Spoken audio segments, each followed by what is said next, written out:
हम मगरिब को अपना इमाम समझते हैं, हजूर को अपनी ज़िंदगी का इमाम नहीं बनाते, जिसकी वजह से दुनिया और आखिरत में जलील हो रहे हैं। इस्लाम ने ख्वाहिशात को दबाने का नहीं बल्कि उन हलाल दायरे में पूरा करने का रास्ता बताया। हमारे यहाँ मसला क्या है, हम कहते हैं शादी तो एक ही करनी है और वो भी देर से करनी। ये बात समझने कि इस्लाम का निज़ाम पाकीज़गी के तहफ़्फ़ुज़ पर खड़ा है, जबकि मगरिब का निज़ाम आज़ादी ख्वाहिश पर। बिस्मिल्लाहिर्रहमानिर्रहीम। हमारे इदारे की तरफ से अल्हम्दुलिल्लाह एक किताब आओ शादियाँ करें 2, 3, 4 या 1 ज़ेर तबा है। उस किताब का एक सफ़ा मैं आपके सामने पढ़ने लगा हूँ। आपको अंदाज़ा होगा कि हमारे इदारे के तहत रिश्तों की मैचिंग के अलावा और भी रिश्ते को आसान करने के लिए अल्हम्दुलिल्लाह ये कोशिश जारी है। सुनिए और इंशाअल्लाह आपको अंदाज़ा होगा कि इस वक्त हमारे माशरे में जो करोड़ों लड़कियाँ बेनिकाह रहने पर मजबूर हैं, उसकी वजह क्या हुई। बिस्मिल्लाहिर्रहमानिर्रहीम। आज हमारा एक बहुत बड़ा मसला ये है कि हमने अपने माशरती नज़रियात कहाँ से लिए। हम रसूलुल्लाह सल्लल्लाहु अलैहि वसल्लम को अपना आइडियल कम और मगरिब को अपना मॉडल ज़्यादा समझने लगे हैं। हम सहाबा कराम रिज़वानुल्लाहि अलैहिम के मुबारक तर्ज ज़िंदगी को पीछे छोड़कर ऐसे निज़ाम की तरफ देख रहे हैं जिसकी बुनियाद ही मुख्तलिफ अक़दार पर है। शदीद गुस्सा आता है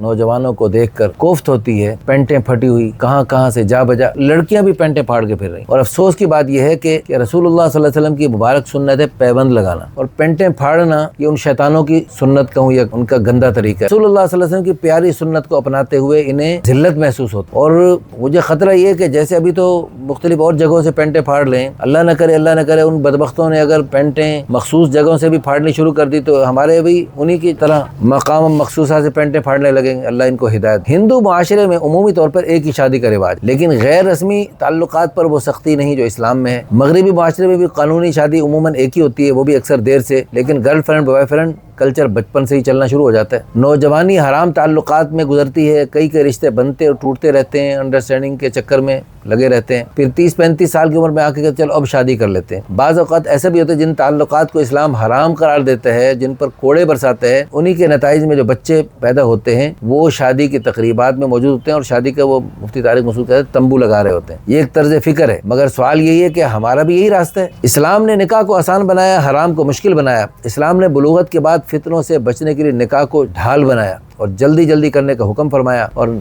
देर से करने पर वालिदैन को तंबीह फरमाई। इस्लाम ने ख्वाहिशात को दबाने का नहीं बल्कि उन हलाल दायरे में पूरा करने का रास्ता बताया। इसी में मर्दों के लिए भी खैर है, औरतों के लिए भी खैर है। क्यों जी? हमारे यहाँ मसला क्या है, हम कहते हैं शादी तो एक ही करनी है और वो भी देर से करनी। नतीजा क्या होता है, तालीम मुकम्मल करो, नौकरी करो, घर बनाओ, गाड़ियाँ लो, सेटल हो जाओ, फिर शादी का सोचो। जबकि अल्लाह ताला कुरान करीम में क्या इरशाद फरमाते हैं कि तुम निकाह करो, व अनकिहुल अय्यामा मिनकुम अस्सालिहीन मिन इबादिकुम व इमाइकुम इन यकूनु फुक़रा युग़निहिमुल्लाहु मिन फ़ज़लिही। बिल्कुल फ़कीर भी होंगे, बिल्कुल कंगाल भी होंगे, तो भी मैं उनको अपने फजल से उनको गनी कर दूंगा। लेकिन अफसोस की बात है, इन चीज़ों को बनाने के चक्कर में और सेटल होने के चक्कर में और अपने पाँव पे खड़े होने के चक्कर में नौजवान नस्ल किस आजमाइश से गुजरती है ये सब हम जानते हैं और देख भी रहे हैं। इस्लाम ने निकाह को इज्जत का रास्ता बनाया, हमने इसे मुश्किल बना दिया। हमें फैसला करने हमने किस रास्ते पे चलना है। हम ये नहीं चाहते माशरा बेराहवी की तरफ जाए, हम ये चाहते हैं नौजवान बचपन से ही हलाल रास्ता इख्तियार करें। निकाह को आसान बनाया जाए, गैर जरूरी ताखीर खत्म की जाए, सुन्नत को बोझ न समझा जाए। सबसे अहम बात, हर मसले का हल हिकमत, अदल और जिम्मेदारी के साथ हो, न कि जज्बात में बहकर, न दूसरों की अंधी तकलीद में। अल्लाह ताला हमें शरीयत की हिकमतों को समझने की तौफीक दे और हमें ऐसा मुआशरा बनाने की हिम्मत दे जहाँ हलाल आसान हो और हराम मुश्किल हो। आमीन या रब्बल आलमीन। हमारी ये जो किताब है आओ शादियाँ करें 2, 3, 4 या 1, ये किताब ऐसी है, इस किताब की तालीम हर घर में होना इंतहाई जरूरी है। इस किताब की बरकत से इंशाअल्लाह मर्दों को भी दूसरी, तीसरी, चौथी शादी की हिम्मत बनेगी, औरतों को भी दूसरी, तीसरी, चौथी बीवी बनने में आर महसूस नहीं होगी, औरतों के सरपरस्तों को भी अपनी बेटियां, बहनें, पोतियां, नवासियां दूसरी, तीसरी, चौथी जगह देते हुए शर्म महसूस नहीं होगी। अभी हम